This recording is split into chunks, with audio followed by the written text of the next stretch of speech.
আরে ভাই কি হয়েছে এত কাশেন কা? কি অবস্থা ভাই? আব্দুল্লাহ ভাই কেমন আছেন? আমি আছি মাশাআল্লাহ ভালোই। আপনার কি অবস্থা? আছি আলহামদুলিল্লাহ, আল্লাহ রাখছে ভালোই ভাই।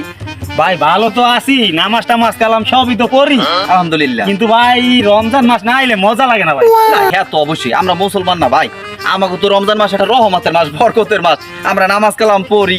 ভাই আমি এই কথাটা কইতেছি না, আপনি তো জিনিসটা বুঝতে আছেন না। কোন কথাটা ভাই? আমি কইতেছি যে রমজান মাস আইলে ভাই হ্যাঁ, কিছু মাল্লু টাল্লু পাওয়া যায়, কিছু ভাত দিয়ে পাওয়া যায়, কিছু রান টান চাপান যায়, আপনি জিনিসটা বুঝেন নাই ভাই? আমি এইটা বুঝাই দিচ্ছি। তোমরা মিয়া জীবনে ভালো হবে না। আরে কি তোমরা কোন ভাই? তোমরা এই লেবে যে কি লেগে চলো মিয়া। আব্দুল্লাহ ভাই কি অবস্থা, তুমি যদি এই কথা কও তাহলে মানিজ্জাত থাকবে?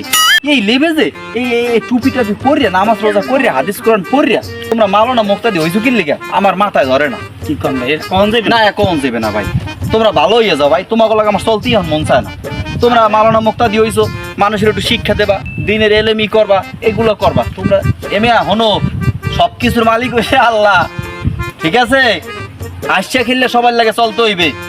হ্যাঁ, আল্লাহ সবকিছুই করবে, ও হাদিয়ার চিন্তা করা লাগবে না। আর কি রান খাওয়ান যাবে না ভাই? খাওন যাইবে, ও সব মিলাই দেবে আল্লাহ, ওই চিন্তা করবেন না কোনো সময়। বুঝছি ভাই বুঝছি, আমরা এগুলো বাদ দাও, খবরদার ভাই, লও এগুলো বাদ দাও। তাই ল ভাই ল, তোমাকে লাগে মিয়া চলাটাই এখন ই হইতে আছে। ল ল ল ল বুঝছি ভাই। ঠিক আছে ভাই, ঠিক আছে।